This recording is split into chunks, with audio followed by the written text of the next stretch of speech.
Selamat pagi, siang, atau malam mahasiswa pembelajar UT. Iya, ini adalah sesi ketiga untuk pengantar akuntansi. Kemarin kita sudah belajar mengenai garis besar laporan keuangan ya.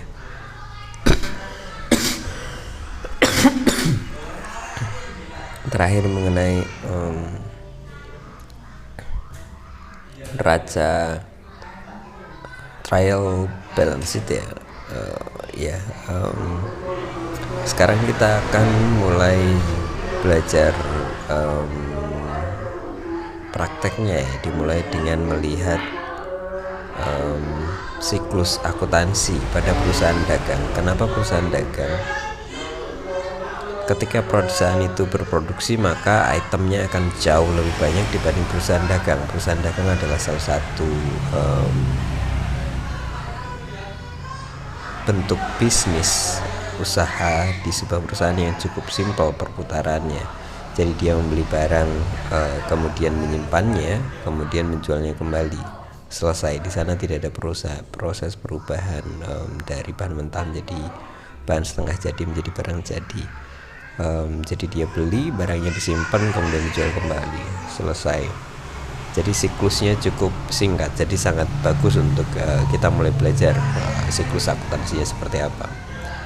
Baik, mari kita mulai saja cepat-cepat. Oh ya, sebelum saya mulai ya, seperti biasa, silahkan nanti begitu selesai menonton ini, silahkan kerjakan ke bawah, mulai ngisi mulai kehadiran, mendownload modul inisiasi, membaca modul, kemudian mengerjakan kuis, dan di sesi ketiga ini ada tugas ya, silahkan dikerjakan tugasnya. Ini nilainya cukup besar, ya seperti itu, silahkan dikerjakan. Oke, mari kita mulai siklus akuntansi perusahaan perdagangan.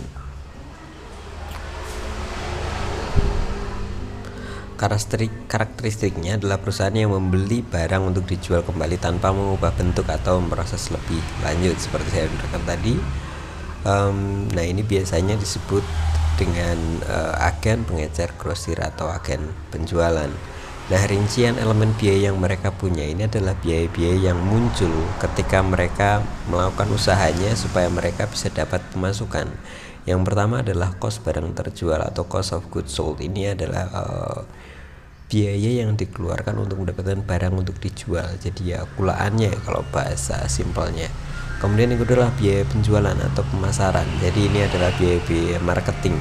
Misalnya dia mengeluarkan biaya untuk spanduk, kemudian untuk iklan di TV atau iklan dimanapun, itu adalah marketing expenses. Dan terakhir adalah biaya administrasi umum atau administratif atau general expenses. Ini biaya misalnya di kantor nih, ada gaji pegawainya misalnya. Kemudian selanjutnya adalah ini karakteristik operasinya seperti yang sudah kita tahu ya, dan kita cukup paham. Jadi mereka membeli, kemudian taruh di gudang barang ya, kemudian mereka kirimkan ke customer, akan muncul penjualan, kemudian barang sediaannya akan berkurang dan dia akan jatuh tadinya pembelian, dan akhirnya itu akan mempengaruhi sediaan akhir, dan kita akan dapat penjualan itu dikurangi costnya itu, cost of goods sold atau biaya terjual atau biaya barang terjual atau biaya belinya itu ketemu laba kotor, kemudian dikurangi lagi biaya penjualan, dan biaya administratif akan ketemu laba operasi.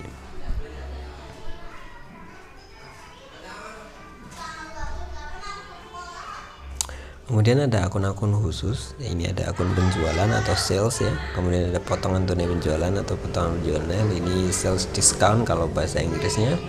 Kemudian kembalian dan keringan harga jual, ada cost barang terjual, ada pembelian, ada potongan tunai pembelian, dan kemudian ada cost pengangkutan pembelian, biaya logistik ya, kemudian disediakan barang dagangan, ini ya biaya belinya. Kemudian ini adalah isi statement dari laba rugi. Kita bagi ke dalam item besarnya dulu ya, sebelum kita melihat ke lebih detail. Itu bagian atas kita lihat ada penjualan, kemudian yang kedua itu ada cost barang terjual, kemudian yang selanjutnya adalah biaya operasi. Biaya operasi itu ada biaya penjualan dan administrasi tadi, kemudian baru ketemu laba operasi. Jadi ketika kita ada penjualan, itu mungkin detail-detailnya kita akan lihat di sana ada potongan penjualan, kemudian ada kembalian dan keringanan penjualan. Ini adalah retur ya. ada potongan penjualan, kemudian ada retur. Nah itu ketemu penjualan bersih dari sana. Nah dari penjualan bersih itu kita kurangi dengan kos barang terjual. Nah itu nanti akan ketemu laba kotor. Nah kos barang terjual ini sendiri terdiri dari sediaan awalnya berapa dikurangi dengan sediaan akhir.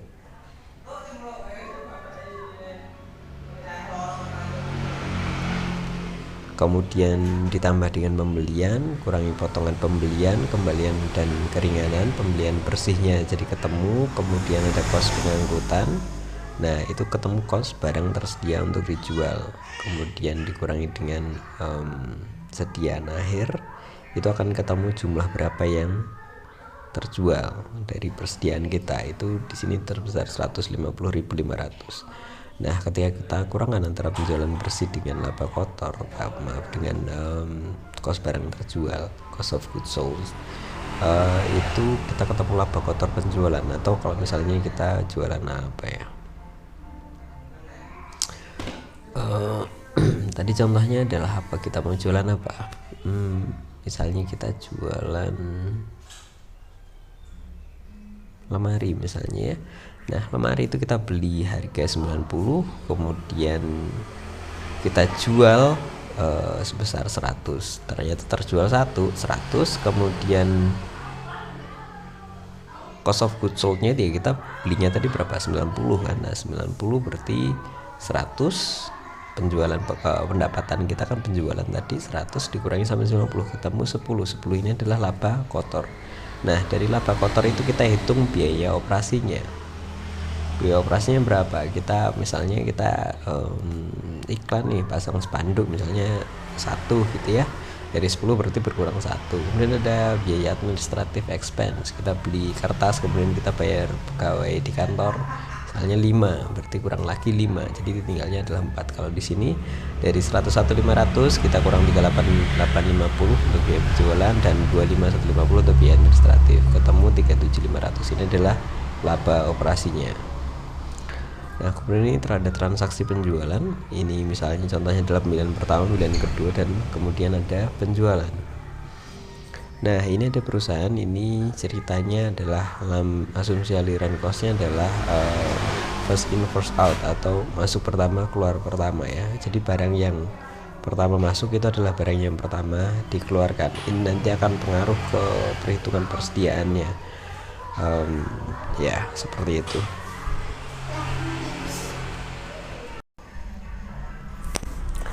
Nah ini adalah pembelian dan sediaan barang. Sistem penjataannya adalah sistem sediaan fisik dan sistem sediaan perpetual. Maksudnya seperti apa? Ya jadi kita bisa nyatet persediaan itu keluar masuk itu setiap terjadi pengeluaran dan pemasukan persediaan. Jadi ketika keluar masuk barang dari gudang itu kita bisa mencatatnya di akuntansi, atau kita bisa mencatatnya ketika akhir tahun aja, kita perhitungan fisik, kemudian ya udah penjualannya berarti atau barang yang terjual berarti berdasarkan perhitungan keluar masuk dari gudang, kita hitung di akhir tahun. Jadi tidak perlu dihitung per transaksi keluarnya berapa barang gitu secara fisiknya. Ini adalah mengenai sistem pencatatan. Kemudian yang kedua adalah asumsi aliran cost. Ada identifikasi khusus, jadi kita lihat beneran detailnya mana yang item yang terjual. Jadi ini biasanya atas bayar yang nilainya mahal dan sangat customize ya, jadi sangat berbeda satu item dengan item yang lain. Kemudian yang kedua ada masuk pertama keluar pertama atau first in first out atau MPKP atau FIFO. Jadi barang yang kita beli pertama itu adalah barang yang kita keluarkan pertama. Misalnya kita beli pertama itu harga 10.000, yang kedua harga 15.000, maka ketika ada barang terjual pertama, maka barang terjual pertama itu nilainya 10.000. Begitu nanti barang kedua yang terjual keluar 15.000. Yang ketiga ya, masuk ke terakhir keluar pertama atau last in first out. Nah ini kalau misalnya kita punya dua barang, kita beli pertama 10.000, yang kedua 15.000, maka ketika terjadi penjualan pertama itu yang kita hitung pertama itu adalah yang pertama yang masuk terakhir itu dianggap sebagai keluar pertama, yang masuk terakhir kan 15.000 harganya, berarti penjualan itu dinilai cost of goods sold-nya atau biaya perolehannya itu sebesar 15.000. Kemudian ada rata-rata berbobot atau bobotan weighted average atau rata-rata bergerak atau moving average, yaitu berdasarkan di rata-rata. Ketika misalnya kita punya dua barang untuk dijual, satu harga 10.000, satu harga 15.000, ketika ada satu terjual, ya udah kita rata-rata aja 10 tambah 15 dibagi 2, jadi satu itemnya 12.500. ketika ada penjualan satu item, ya berarti cost of goods sold-nya sebesar 12.500. Sistem CM fisik pemisahan catatan untuk pos-pos bentuk cost barang terjual. Kemudian pada saat terjadi penjualan, hanya pendapatan penjualan yang dicatat, barang yang keluar sebagai cost barang dijual jadwal akhir tahun dengan penyesuaian keluarga menghitung fisik barang yang tersisa di gudang untuk ketersediaan akhir dan cost barang terjual. Jadi ini yang seperti saya ceritakan tadi, ini untuk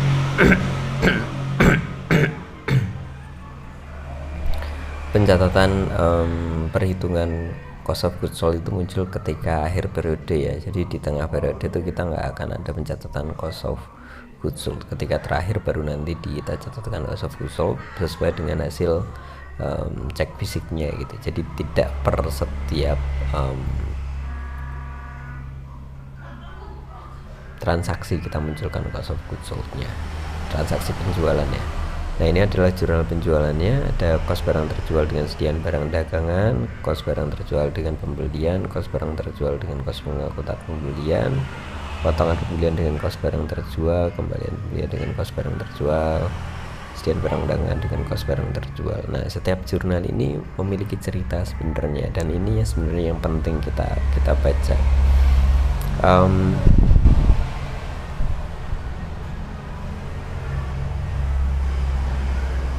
Di sini tidak ada angka yang cukup menjelaskan ya.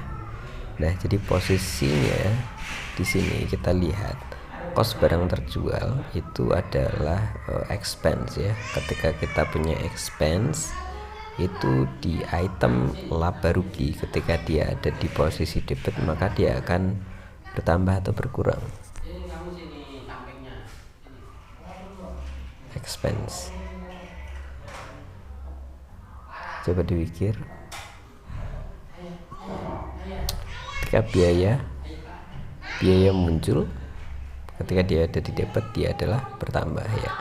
Jadi ceritanya di sini adalah biayanya bertambah sebesar 770.000, kemudian ada sediaan barang dagangan.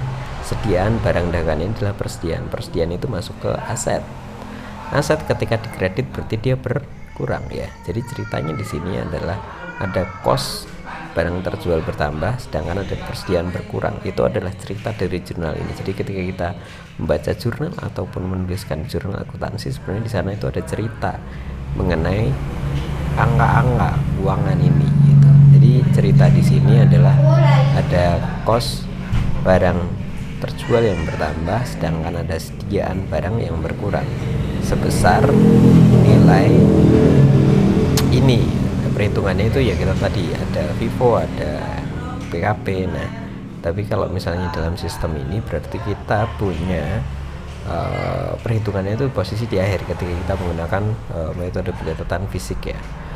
Nah, kemudian A2 ada cost barang terjual itu dengan pembelian.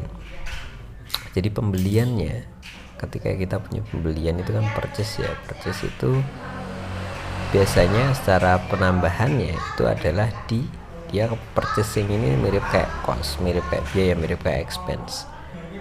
Nah, ini cerita bahwa ini pembelian ini dimasukkan ke dalam cost barang terjual. Jadi ceritanya ini ada pembelian lain-lain yang dimasukkan ke dalam cost barang terjual. Ini pembelian ini nggak masuk ke dalam persediaan, tapi pembelian item lain-lain. Kemudian ada cost barang terjual, ada cost pengangkutan pembelian, ini dimasukkan di dalam cost barang terjual juga. Jadi biaya pengiriman pengangkutannya. Kemudian berikutnya ada potongan pembelian, ini juga dimasukkan. Cost barang terjual ini dikurangi oleh potongan pembelian. Jadi ceritanya ketika kita misalnya beli, kita dikasih diskon oleh supplier kita ya. Kita beli lemari ke supplier kita, Nah, dapat potongan. Nah, potongan itu adalah mengurangi kos barang terjual. Kemudian ada kembalian pembelian juga mengurangi kos barang terjual. Kemudian ada sediam barang dagangan, itu ketika dia ini bertambah ya, mungkin ini ada pembatalan penjualan atau mungkin ini adalah total keseluruhan, saya juga kurang tahu karena di sini ada garis, mungkin harus diceritakan ke saya. Kemudian selanjutnya ada jurnal penyesuaian. Sebentar, setelah selesai jurnal ini ada pendekatan penutupan. Ini ya seperti biasa ya, ketika nanti Anda pelajari itu ada yang namanya jurnal penyesuaian, ada jurnal penutupan. Jurnal penyesuaian itu dilakukan di akhir tahun, semua sudah selesai trial balance-nya, jadi semua transaksi harian itu sudah ditutup ke akunnya masing-masing. Kemudian kita sesuaikan akun tersebut, misalnya yang tadi itu adalah cost of goods sold atau cost barang terjual ya, itu disesuaikan nilainya. Nah, kemudian ada lagi jurnal penutupan. Jurnal penutupan ini adalah untuk memindahkan item-item laba rugi ke dalam item laba atau rugi, kemudian dipindahkan ke ekuitas untuk kemudian dipindahkan ke neraca.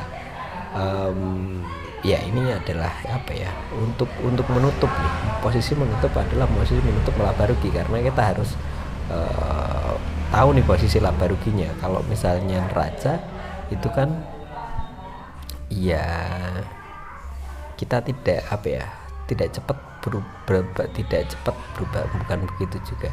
Kalau laba rugi itu kita perlu tahu posisi kalau laba rugi itu untuk posisi setahun, tapi kalau neraca itu kita bisa tentukan per hari ini. Jadi itu harus disetarakan. Nah, laba rugi ini setahun ini kita perlu masukkan ke dalam ekuitas untuk kemudian baru dimasukkan ke dalam neraca, seperti itu.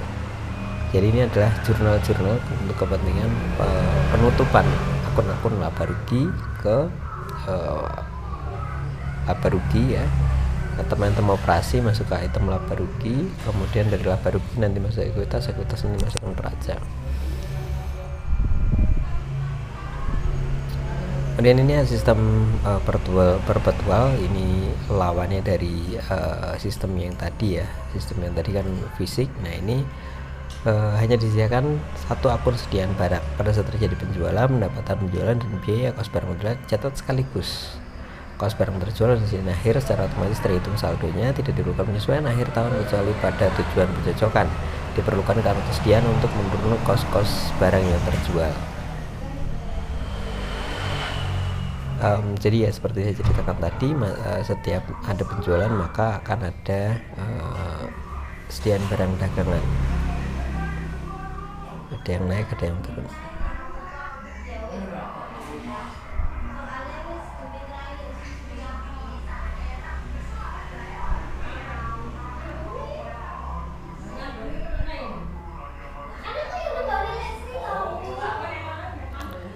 Ini adalah jurnal perjualan dalam sistem perpetual. Ada kas piutang usaha pada penjualan. Jadi ketika ada terjadi penjualan, kita akan mencatat penambahan kas ya, atau piutang usaha, tergantung nanti kita dapatnya kas atau belum dibayar. Jadi kita muncul piutang usaha karena kita sistemnya adalah akrual. Kemudian akan muncul ini tambahan ketika perpetual, itu langsung masuk tambah kos barang terjual dari sediaan barang dagangan. Ini angkanya diperoleh dari kartu persediaan. Jadi setiap barang keluar masuk itu akan keluar barang yang mana, terus kemudian harga belinya kemarin berapa gitu. Ya seperti itu. Oke, ini terakhir. Sementara begitu, silahkan dilakukan diskusi dan tugasnya.